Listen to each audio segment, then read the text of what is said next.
Hello, welcome to the self-learning platform by Dr. Sushma Singh. Today in Unit 5 Equality, we are going to start our lecture with topic Dimensions of Equality. Equality is a multidimensional concept. The need for equality is felt in different fields of social life. Historically, also the demand for different dimensions of equality was neither raised simultaneously nor with same intensity. While liberalism laid more emphasis on legal political dimensions of equality, the socialists preferred socio-economic equality. The different dimensions of equality are legal equality, political equality, economic equality, and social equality. Now let us discuss different dimensions of equality, and the first one is legal equality. Classical liberalism, when it was fighting against the feudal and religious privileges, held that equal distribution of opportunities required merely equal allocation of basic rights of life, liberty, and property. If legal privileges are abolished and legal rights are protected, no obstacle will stand in the way of one's pursuit of happiness. It means two things: rule of law and equality before law. Rule of law means that the law is sovereign and no person, no matter how great he is or thinks he is, can declare himself above the law, because that would be tantamount to arbitrary rule. Equality before law means that the law guarantees freedom to each citizen.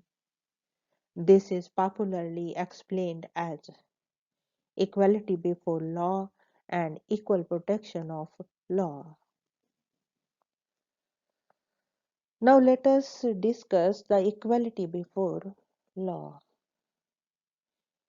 Equality before law consists of equal subject of all classes to the ordinary law of the land, administered by the ordinary law courts. It means that amongst equals, the law should be equal and should be equally administered, and that the like should be treated alike. In other words, the law is not to make any distinction between rich and poor, feudal lord or peasant, capitalist or workers. In the eyes of law, all are equal. It also implies equality of rights and duties in law, that is, equal protection of life and limb for everyone under the law and equal penalties for everyone violating them. However, since law creates classes with special rights and duties such as landlord versus tenant, police versus people, member of parliament versus judges, etc., in such circumstances, differences in rights are inevitable. And last not but least, equality before law also implies equality in the actual administration of laws, in spite of the fact that people may be equal before law, the judges may be corrupt or biased. Equality before law must ensure that the judges are free from political pressures, free from corruption, bias, etc. The inequality in the application of law may also arise if poor men are kept from the cost of a legal action. That is, if a rich man can force a settlement on less favorable terms than a poor opponent would get in court by threatening to carry the cause of appeal. Now, the next is equal protection of law. Equality before law does not mean absolute equality. While the law will not make any distinction between the people, equal protection means that no grounds of reasonable circumstances certain discrimination can be made. The law, in certain special circumstances, can make rational discriminations. It means equal laws for equals and unequal laws for unequals. This can be understood very well in the context of the Indian Constitution, where the law, while not recognizing any distinction based upon birth, caste, creed, and religion, does accept certain rational discriminations like reservation of seats or special queues for ladies, concession given to students in railway journey, etc. Such discrimination based on the backwardness, sex, ability, etc. are considered rational discriminations. In such cases, law protects the people by unequal rather than equal application. Talking about legal equality, G.R. Lucas writes that equality before law does not necessarily mean that the law will treat all alike, but rather it determines that the law will be within the reach of everyone.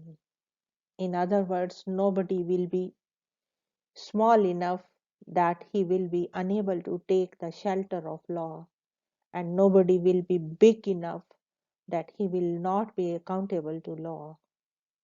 It means that everybody can ask for the help of courts. Everybody is bound to obey its orders, and the courts will also take decision impartially. Equality before law means equal subjection to law and equal protection of law. However, legal equality becomes meaningless in the absence of equal opportunities to get justice. In liberal societies, people need both time and money to have justice to protect their equality. All may possess equal rights, but all do not have an equal power to vindicate those rights, so long as the vindication demands expenditure, and so long as some are more able than others to meet the expenditure demanded. Thus, in actual practice and operation of the courts as distinct from the rule of law of land, inequality still prevails, through it is being steadily diminished by reforms in their operations. Now let us move to the next point, the political equality. As Lipson writes, normally and customarily many had always been governed by few for the benefit of few. Humanity, as a general rule, has lived under the regime of inequalities and privileges. The basis of inequality in political matters has been acknowledged: religion and God, birth, money, color, race, elite, etc. Against all these, political equality is associated with democratic institutions and the right to participate in the political process. The demand for political equality is summarized in one man, one vote. This is the basic principle of political equality, which has now found unqualified support in almost all the countries of the world. The principle is expresses in the right to vote, the right to stand for elections, to hold public office with no distinction on the basis of caste, color, sex, religion, language, etc. According to Lasky, political equality means the authority which exerts that power must be subject to rules of democratic governance. However, in recent years, it is being realized that the principle of political equality is not as simple as the liberal meaning conveys. If the word politics means the ability and the skill to influence others, which an individual exercises in controlling, managing, and arranging things according to his will or to the will of the party to which he may belong. Obviously, we cannot say that the people are politically equal. In modern times, functioning of the government has become very complex, and real political power rests in the bureaucracy, the police, and the army, over which people have no control. In fact, political power and political equality are distinct categories. There are many constraints put upon the common man and the multiplicity of factors, which include different abilities, the ability to assert oneself, and above all, the differentiation imposed by the maladjusted proprietary system. However, the merit of political equality lies in recognizing the basic truth that if men are equal in law, then there should be equality amongst them regarding the right to governance. Now let us move to the next point, economic equality. The 20th century has witnessed a sharpening of concern for economic aspect of equality and the means of securing it, either within the framework of liberal system or by establishing a socialist society. Rapid industrialization brought about an increasing awareness that equality of opportunity cannot be achieved by the equality of law, which forbids the rich and the poor alike to steal bread or to sleep under the bridges. Equality of opportunity does not only presuppose the equal allotment of certain rights, but also requires application of another rule of distribution,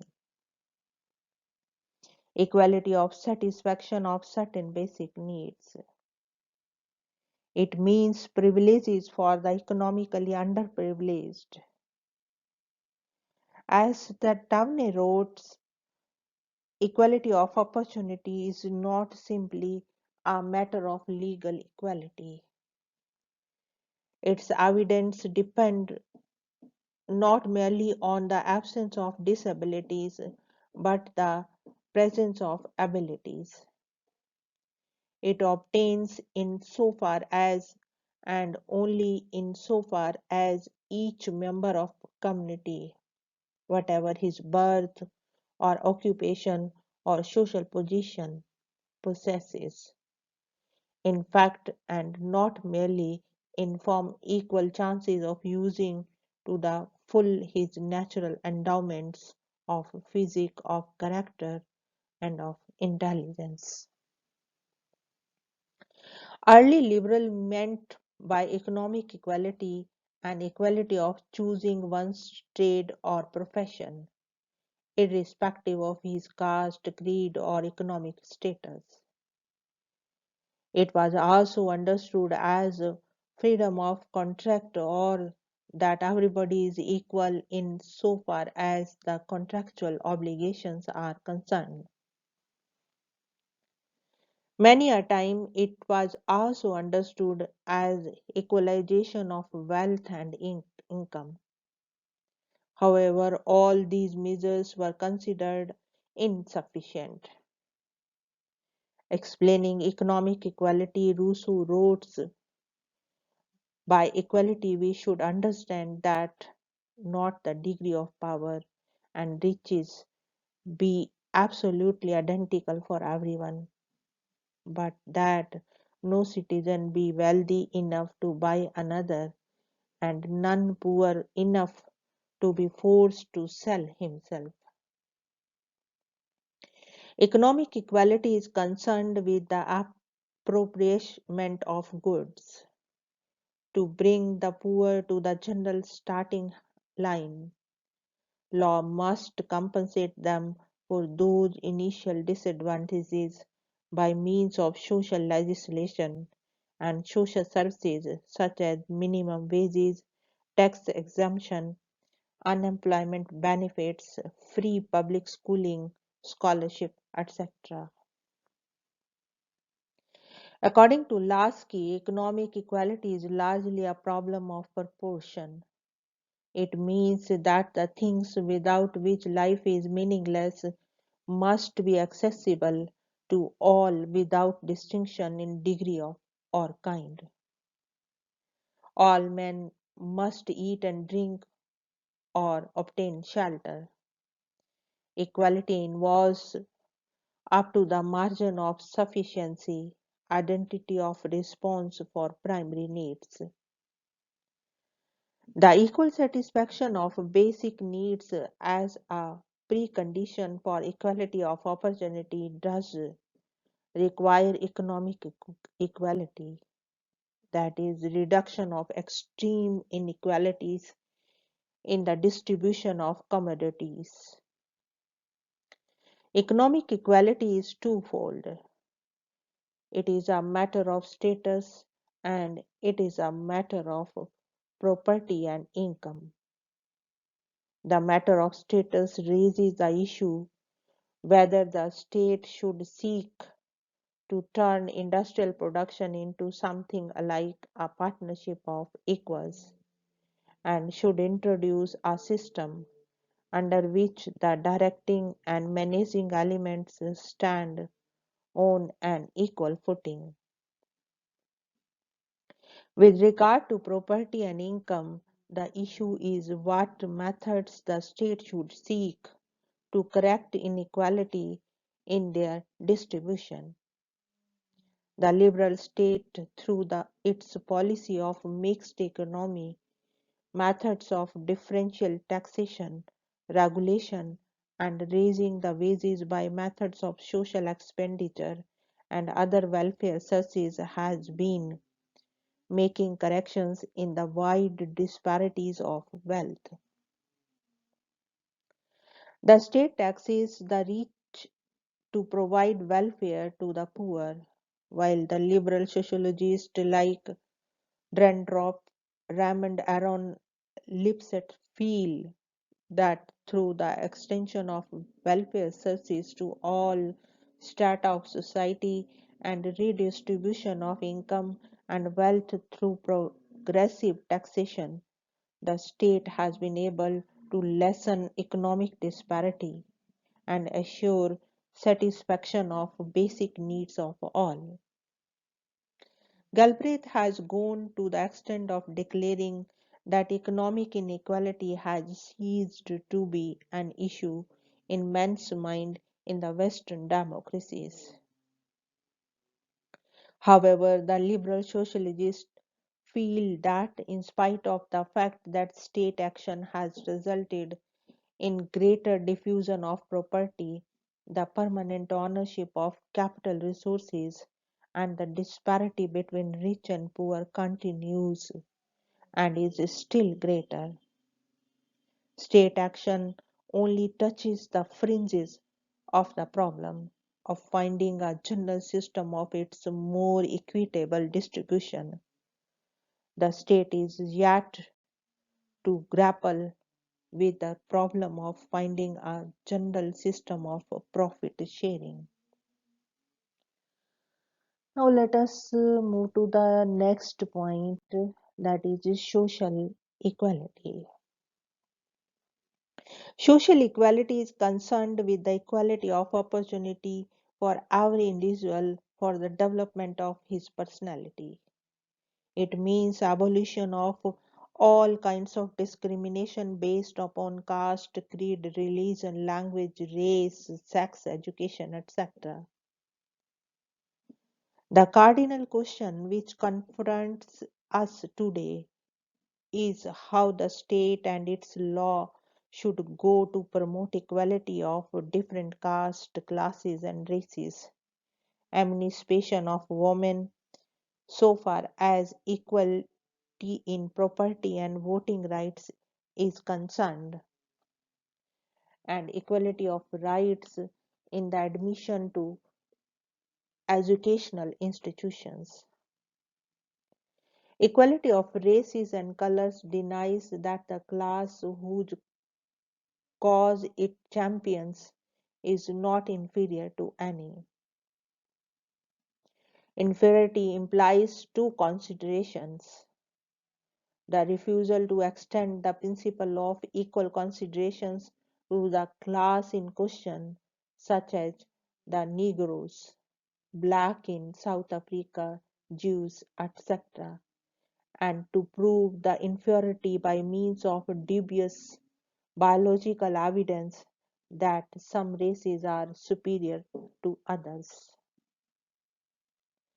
The case of equality of sexes can be understood as that in spite of physical and psychological difference between men and women, there is no evidence that women are in general inferior to men in intelligence, business capacity, soundness of judgment, etc., and that discrimination resting on such assumed inferiorities is misplaced, and the admitted differences will not support discrimination between the sexes in respect of voting rights, entry to profession, educational opportunities, level of remuneration, etc. Thus, equal pay for equal work means that men and women should be paid equally if they do the same type of work, and there are admitted biological and psychological differences in the functions within the family. A mother is expected to occupy herself with house and children, a father with earning the family living, but this does not justify elevating the husband to the position of a lord and a master, nor the complete sacrifice of woman's personality to the demands of the family. The emancipation of woman has to be expressed itself not only in law and economics, but also in changes in conventional marital relation. For example, many husbands now recognize that the domestic burden carried by the mother of families in previous generation was out of all proportions to the difference in function implied by the difference in sex. Their readiness to share household functions and baby minding is a sign of practical extension of the principle of equal consideration. Social equality also depends upon the openness of educational institutions on an equal basis to facilitate social mobility. This is a field where extreme inequalities prevail. In almost all the liberal countries, education has been very much organized on the lines of social classes, and educational opportunities are very much associated with wealth and position. There are different kind of schools serving different social strata of society, such as the elite, the middle classes, and lower middle classes, and the poor masses. In prestigious schools where children of the affluent section of society receive their education, the boys are encouraged to regard themselves as one of the ruling classes, whether in the field of politics, administration, or business. On the other hand, an elementary school education, mostly run by the government, is always and still remains a cheap education. An elementary book is a cheap book adapted to the needs and powers of children of certain section of society who are supposed not to require the same kind of education as the children of parents who have money. Even if elementary school boy in today's changed circumstances is not taught that the world is divided by God into rich who are to rule and the poor who are to be ruled. The circumstances in which he is put provide ample proof of it. He is taught in an atmosphere of unhealthy buildings, deficiency of playing fields, lack of school libraries and laboratory facilities for practical work, shortage of books, non availability of teachers, lack of funds, etc. The opportunities for the children of the poor masses are rational like bread. Moreover, public opinion is so much convinced by the influence of the long standing tradition of educational equality that they have accepted it as a social fact. Equality of educational opportunities is still largely only a paper realization. The inequality in educational opportunity could only be eliminated if the society becomes unstratified or the school system is totally differentiated. Neither outcome appears likely in liberal countries, and the present inequality in education and occupational will persist. Here we want to wind up the lecture. Thank you so much for your attention.